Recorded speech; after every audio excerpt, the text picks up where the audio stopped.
On February 18, 2026, the same day, President Bola Tinubu signed the Electoral Act 2026 into law at the State House in Abuja. His representative, Honorable James Faleke, was purchasing Tinubu's presidential nomination forms from the APC Secretariat. 100 million naira. Same day, the ink of a national election law and the down payment on one man's return to power. Same morning.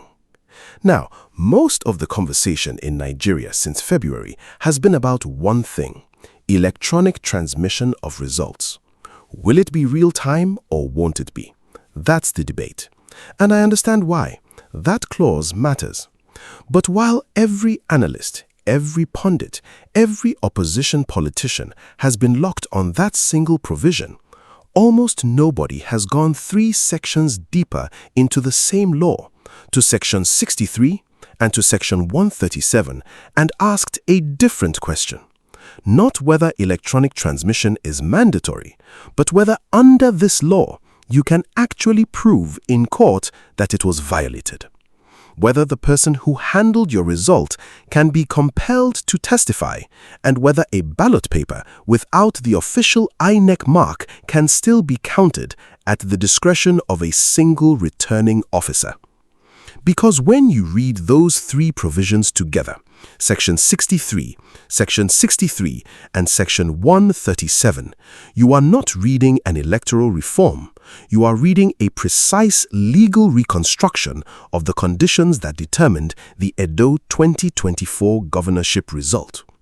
And the question this entire analysis is building toward is this: was that a coincidence or a blueprint? Before we go further, if you're new here, this channel exists for one reason: to give Nigerians the political analysis mainstream media is too afraid or too compromised to deliver. Hit subscribe and stay with me. This gets deeper. Let me start with exactly what happened and how it happened, because the process by which this law was made is as important as the law itself. The Electoral Act 2026 formally repeals the 2022 Act entirely.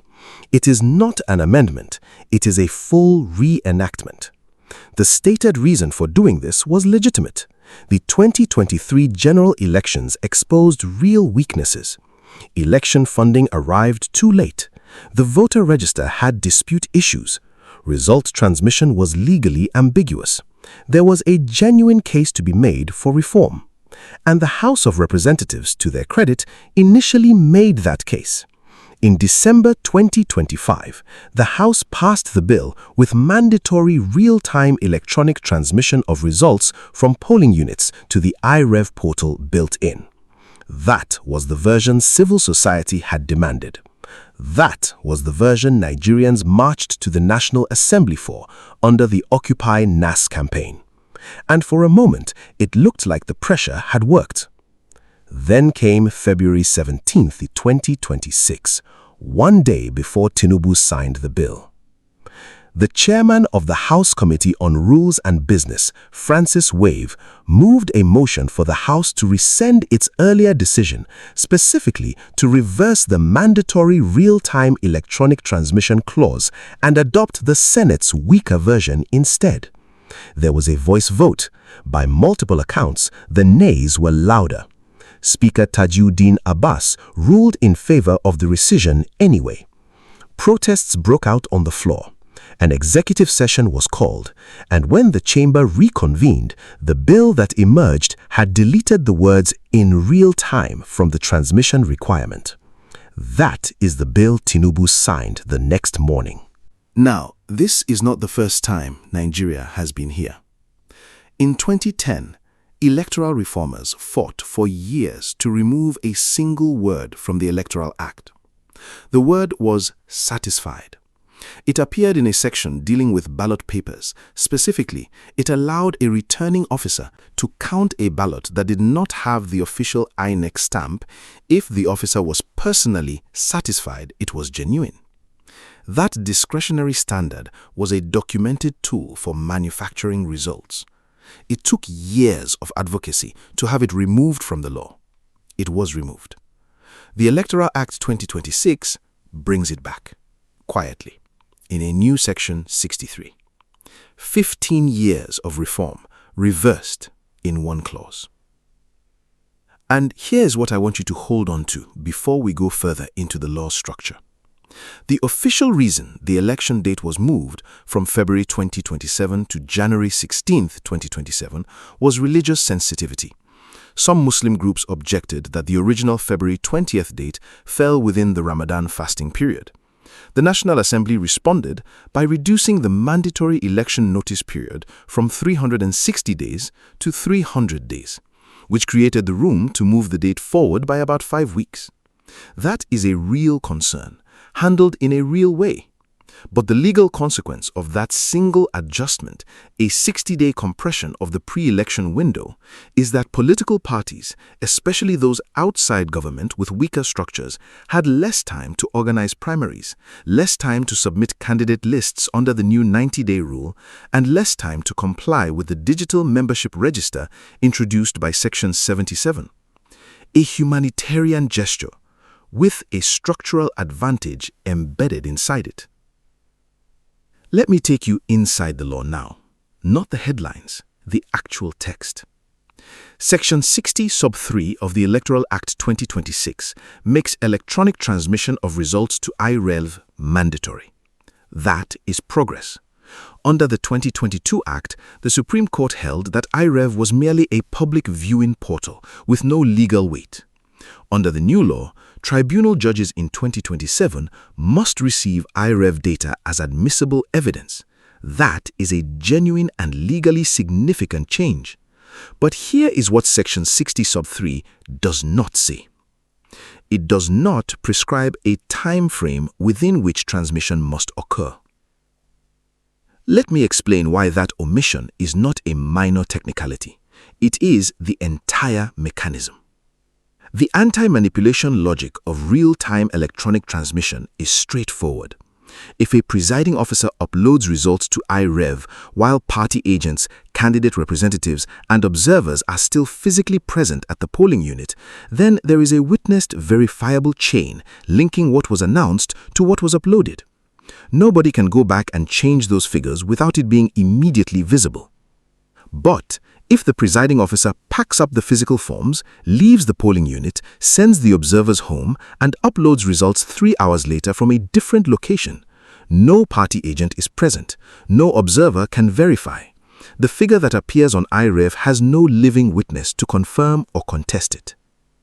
Under the Electoral Act 2026, a presiding officer who does exactly that is in full legal compliance with the statute. The law says transmit. It does not say when.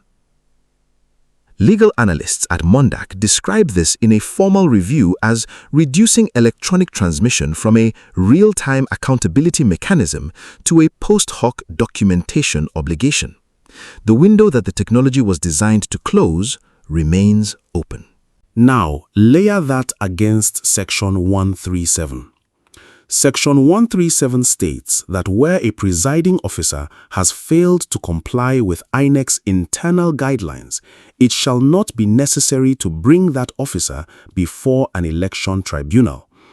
Former INEC National Commissioner Mike Igini, one of the most experienced election management voices in this country, explained this provision in precise language. He said, "You are now protecting the people who actually make the documents. The presiding officer is the person who fills out Form EC8A.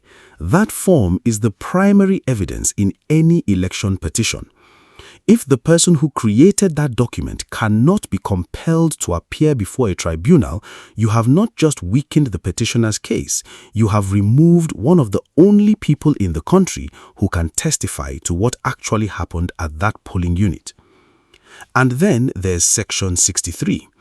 Section 63 reintroduces the word satisfied into Nigerian electoral law. It allows a returning officer to count a ballot paper that does not bear the official INEC stamp if the returning officer is personally satisfied that the ballot is genuine. Ekiti specifically flagged this clause in public analysis. He pointed out that this is not a new idea, it is an old idea that was deliberately removed after documented abuse. And it is back. Now, read those three provisions as a system, not as individual clauses. A presiding officer uploads results after the witnesses are gone.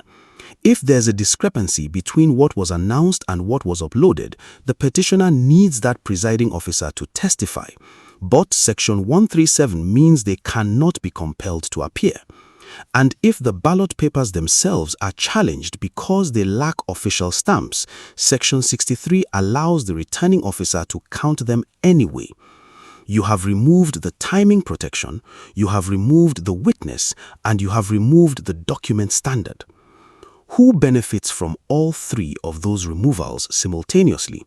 The incumbent by definition, because the machinery of incumbency operates at the level of presiding officers, returning officers, and collation centers. These are the administrative layers where results have historically been altered in Nigeria. Not at the polling unit in front of voters, at the collation center in the back room after the observers have gone home. The opposition loses in those three same directions simultaneously.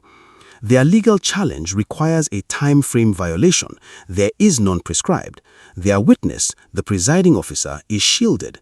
Their document challenge, the stamp, has been neutralized by an officer's personal satisfaction. And I want to be precise about what this means for the broader 2027 picture, because there's a regional dimension here that goes beyond any single party. Governors in swing states, particularly the Southeast, the South-South, and the Middle Belt, are watching the Osun and Ekiti off-cycle elections scheduled for later this year. Those will be the first elections conducted under the 2026 Act. They will function as a live laboratory. If IREV figures diverge from declared results in those elections and no legal challenge succeeds, then the national template for January 2027 is confirmed. Now, I want to flag something that does not get nearly enough attention. The Electoral Act 2026 does not reform the process by which INEC's leadership is appointed. The President still appoints INEC commissioners. The President still nominates INEC chairman for Senate confirmation. INEC chairman Joash Amupitan was appointed under this administration. His tenure covers the 2027 election entirely. And this is critical. The 2026 Act deliberately left the regulatory definitions of Section 60. What counts as a communication failure, what documentation a presiding officer must produce to invoke the manual exception, what authority verifies that claim, it left all of that to INEC's operational guidelines. The statute creates the right. INEC writes the rules, and the person who leads INEC is appointed by the same president whose nomination forms were purchased the same week this analysis is being recorded. There is one structural fact that connects everything I have just laid out, and we will come back to it in full shortly. But hold this. The Amupitan appointment and the regulations he must now write are the hinge on which the entire practical effect of this law turns. The statute left the gaps intentionally. The question is who fills them and in whose interest. But here is what almost nobody has connected yet, and it changes the entire picture. When people talk about this Electoral Act, they tend to talk about it as a political story. A story about parties, about Tinubu, about opposition strategy. And it's all of those things. But I want to step back and tell you what this law means for Nigeria as a country. For the federal balance, for the economy, for security, because that dimension is almost entirely absent from the public conversation. On the question of federal structure, the 2026 Act introduces mandatory direct primaries. Every registered party member votes directly for their candidate. In isolation, that sounds like a win for grassroots democracy. But in practice, Nigerian political parties do not have clean, verified membership registers. Section 77 of the new law requires parties to submit digital membership registers to INEC at least 21 days before any primary. The question of who controls the compilation of that register, which names are on it, which names are not, determines who votes. And in most Nigerian states and local government areas, the machinery of party registration runs through the same structures that state governors and their patrons have always controlled. You have transferred the language of direct democracy. You have not transferred the infrastructure. The PVC is also no longer compulsory under the new law. Voters can now download and print a voter card. The stated justification is that BVAS technology has made the physical chip in the PVC largely redundant. There is technical merit to that argument, but in states and local government areas where digital access is inconsistent and where local government officials have historically managed voter registration processes on behalf of political clients, removing a physical, centrally controlled document without a robust verification replacement opens questions that the law does not answer. On the economy, this is a dimension no analyst is discussing. Nigeria's economic pain between now and January 2027 is directly connected to how this electoral law will be used. If inflation remains at the levels Nigerians are currently experiencing, if the compression of household incomes from the fuel subsidy removal continues, then a genuinely free and credible vote is existentially dangerous to any incumbent. The economic frustration in this country is real, it is documented, and it is national. An electoral architecture with deliberate ambiguity in its transmission and accountability provisions does not just create political risk management for a sitting president, it reduces the cost, the operational cost, of producing a result that does not reflect what actually happened at the polling unit. And it increases the legal cost for any challenger of proving that it happened. On security, Nigeria has a documented pattern. Any disputed election since 1999 has generated post-election violence proportional to two things: the scale of perceived manipulation and the credibility of the judicial process that follows. The extended litigation window after 2023, however imperfect, served a pressure valve function. It absorbed grievances into courts rather than streets. The 2026 Act compresses that litigation window. Complex multi-state fraud cases must now conclude before inauguration. A senior editorial analysis in This Day made this point with precision. By forcing complex cases to conclude on a compressed timeline, the law effectively grants what they called a rigging license to anyone who can stall proceedings for 180 days, because the evidence simply will not be assembled in time. In an environment where public trust in the judiciary is already low, specifically following the Edo 2024 tribunal outcome, the consequence of that compression is not just legal. It is a security question. Now, let me come back to the Amopitan appointment, because this is where the structural picture completes itself. Every statutory gap in Section 60.3, the absence of a time frame, the undefined conditions for invoking manual transmission, the unspecified documentation standard, the unstated verification authority, every one of those gaps must now be filled by INEC's operational regulations. That is not a design flaw. As legal analysis has confirmed, those gaps were identified in the public hearing process in October 2025. They survived committee review, floor debate, a conference committee, 2 rescission motions, and a presidential signing. They did not survive by accident. The INEC chairman who must now write those regulations was nominated and confirmed under this administration. He will preside over the Osun test election. He will publish or decline to publish the binding guidelines before those elections begin. And the content of those guidelines will tell you more about how January 16, 2027 will go than anything any opposition politician says between now and then. Watch what Amopitan writes, not what he says, what he actually codifies into binding operational language. And here is a data point that reframes the stakes in a way most Nigerians have not fully absorbed. In 2017, Kenya's Supreme Court annulled a presidential election result, in part because the transmission of results was not conducted in real time and could not be independently verified. The Kenyan court held that the lack of real-time verification broke the chain of custody for the results. Nigeria's own Supreme Court, in reviewing the 2023 presidential election, held the opposite, that iRev was a public viewing portal and carried no legal weight against manually collated figures. The 2026 Act partially reverses that. iRev data is now admissible evidence, but because there is no time frame requirement for when the upload must occur, the legal admissibility of iRev data does not recreate the evidentiary chain that Kenya's court demanded. You have the right to present iRev data in court. You cannot prove under this law when it was uploaded or whether it matches what was announced in front of witnesses. Nigeria moved towards the Kenyan standard in language. It moved away from it in mechanism. I am going to stop here and do something I think is important, and that most analysis on this topic has failed to do. I am going to give you the strongest possible case for why this law is defensible, not the weakest version, the best version. Because if you cannot engage with the real argument, you are not doing analysis, you are doing advocacy. The strongest defense of the Electoral Act 2026 goes like this. Nigeria's broadband penetration outside major urban centers is genuinely inadequate.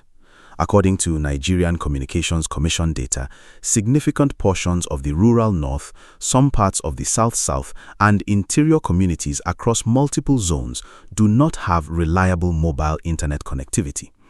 A mandatory real-time transmission requirement applied uniformly to every one of Nigeria's 176,000-plus polling units would create a different kind of crisis, one where technical failure, not manipulation, disenfranchises millions of voters and becomes the basis for endless litigation. President Tinubu made this point directly at the signing ceremony. Some credible election management experts, including scholars published in peer-reviewed forums, have endorsed the hybrid framework on precisely these technical grounds. A law that accommodates ground reality is not automatically a law written to enable fraud. Furthermore, the date adjustment to January was a genuine response to a legitimate religious concern. Conducting a presidential election during Ramadan would suppress voter participation among a substantial portion of the electorate. The constitutional obligation of INEC is to maximize participation, not minimize it. A 5-week calendar shift to protect that participation is, on its face, an act of democratic inclusion, not electoral engineering. Now, let me dismantle both arguments. On the broadband justification, the argument would be compelling if the law did anything at all to address the underlying infrastructure problem. If it had established a phased technology rollout plan, a minimum connectivity threshold by constituency, a requirement for INEC to certify network readiness before invoking the manual exception, any of that. It did none of those things. What the broadband argument actually required was a law that said, where infrastructure exists, real-time transmission is mandatory. Where it does not, here is the documented standard for invoking the exception, here is the verification authority, and here is the time frame for resolution. Instead, the law created a blanket discretionary exception with no standard, no verification, and no accountability. The infrastructure concern is real. The law's response to that concern is an open architectural door. Those are not the same thing. On the Ramadan calendar shift, again, the concern itself was legitimate. The question is whether the minimum necessary adjustment was made or whether the maximum advantageous adjustment was made under the cover of a legitimate concern. A 5-week shift that compresses the opposition's organizational window by the same 5 weeks in a primary season governed by new and stricter candidate submission rules, that is not neutral. The Ramadan concern could have been addressed with a 2- or 3-week shift. It was addressed with a 5-week shift that produced specific structural advantages for the incumbent's preparation timeline. Intent is difficult to prove. Consequence is not. And let me correct one misconception that I hear constantly in the public discussion about this law. Most Nigerians who are following this story believe the central problem is whether results will be transmitted electronically. That is not quite the right frame. Electronic transmission happened in Edo 2024. Over 98% of polling unit results were uploaded to IREV. Observers from Yaga Africa confirmed its operation, and yet the PDP led on IREV and the APC was declared the winner at the Collation Center in Benin 2024. Multiple result forms with the same serial number appeared in evidence. The tribunal and the Court of Appeal dismissed the petition, finding that the petitioners had not produced enough witnesses to prove their claims. Now think about what that means for 2027. Under the 2026 Act, a petitioner challenging a 2027 result still needs witnesses. The primary witness, the presiding officer, is now shielded by Section 137. The document they would use to challenge the ballot papers can be overridden by a returning officer's personal satisfaction under Section 63. And the IREV data, while now admissible, cannot be tied to a specific timestamp because no time frame for upload is prescribed. The Edo 2024 pattern was not defeated by the 2026 Electoral Act. It was codified. Now, if what I just told you surprises you, drop a comment below. I want to know what you think before we get to the part that changes everything. Let me tell you what happens next. Specifically, what to watch. The first and most important signal is whether INEC publishes binding operational guidelines on Section 63 before or after the Osun and Ekiti off-cycle elections. Remember, the law left the definition of communication failure, the documentation standard for invoking the manual exception, and the verification authority entirely to INEC regulation. If Chairman Amupitan publishes detailed, binding, verifiable standards before Osun goes to the polls, that is a signal that the institutional intent is to close the gaps the statute left open. If those guidelines are vague, delayed, or published after the off-cycle elections, you now have a live, unregulated test of how Section 63 behaves in practice, with the results of that test as the operational template for January 2027. Watch the Osun result itself. Specifically, compare the IREV aggregates for each candidate against the officially declared figures. If those numbers match, the transmission mechanism is functioning as intended. If there is a divergence and the divergence is not successfully challenged in court, then the architecture I have described in this analysis has passed its first live operational test. Watch the opposition coalition, Atiku, Peter Obi, and the ADC grouping. Atiku has already issued a public demand for urgent amendment of Section 63. The question is whether that legal pressure reaches the Federal High Court as a constitutional challenge before the primary monitoring window closes on May 30th, 2026. After that window closes, the political energy shifts entirely to campaign mode and legislative amendment becomes structurally much harder. The window for legal intervention is narrow and it is closing in weeks. Watch the primary process itself. INEC's timetable puts party primaries between April 23rd and May 30th, 2026. The ADC coalition, which includes Atiku, Peter Obi, Rotimi Amechi, and Rauf Aregbesola under a single electoral platform, needs to demonstrate that it can run a credible direct primary under the new Section 77 digital register requirements on the compressed timeline, while simultaneously mounting a legal challenge to the law governing that same process. That is an enormous operational demand. Whether they can execute on both tracks simultaneously will determine whether there is a credible opposition candidate in January. Now, I want to come back to the question I raised at the beginning of this analysis. Whether the simultaneous arrival of the Electoral Act 2026 and Tinubu's nomination forms on the same day was a coincidence, or whether the three provisions I flagged were a blueprint. Here is the answer that this analysis has built toward. Section 63 removes the timing requirement that makes IREV a real-time accountability tool. Section 63 removes the stamp requirement that makes ballot paper challenges viable in court. Section 137 removes the compellability of the presiding officer, who is the only person who can testify to what happened at that polling unit. Each provision individually has a defensible explanation. Together, they reproduce the precise legal conditions under which the Edo 2024 governorship result was determined, where IREV showed a different picture than the collation center declared, where party agents were barred from observing the collation, and where the petition ultimately failed because the petitioners could not produce sufficient witnesses or verify the physical documents. That combination survived a full public hearing process in October 2025.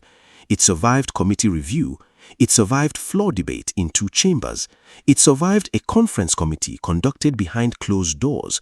It survived a presidential signing ceremony where the president specifically said, and I am paraphrasing his exact words, that humans must have a role in finalizing results because computers cannot do everything.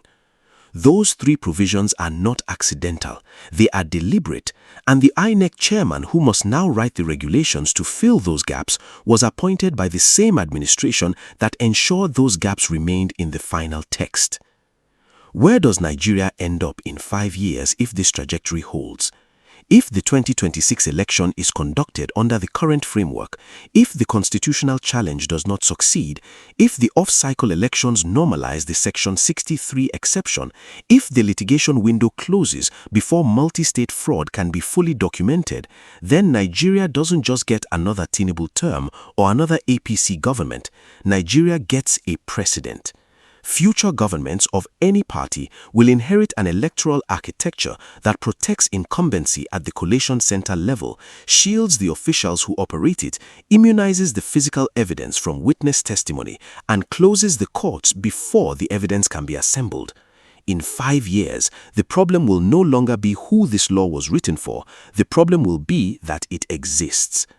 And I want to leave you with one question for the comments, because I think the answer to this question is the most important political question Nigeria is currently not asking.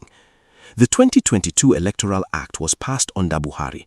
His administration was accused of wanting the same manual transmission loopholes for the same reasons. Civil society mobilized, there were street protests, sustained public pressure, and in the end, a stronger version of the transmission clause made it into the 2022 Act. In 2026, civil society mobilized again. Nigerians marched to the National Assembly again. Occupy NAS returned. The pressure was real. The outcome was different. The same pressure, applied under a different administration, produced a weaker result. What does that tell you about what kind of pressure actually changes electoral law in Nigeria?